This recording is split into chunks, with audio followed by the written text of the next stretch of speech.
again តក់ទីមួយអីយ៉ាតក់តបស្លាប់មួយណែកៅណាថាស្រីចំកញ្ចឹងកខ្ញុំបាទចប់ទឹកទីមួយ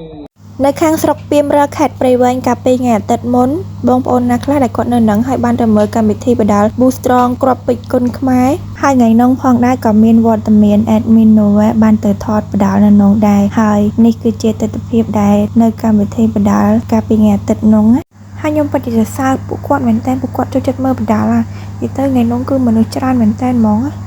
ហើយបាននិយាយពីកម្មវិធី Boostrong រៀបឆាកឲ្យបដាល់គុណខ្មែរនេះវិញសម្រាប់គូថ្នាលអញ្ចឹងណាអូយពិតជាស្អាតមែនតើអត់ចាញ់កម្មវិធីធំទេ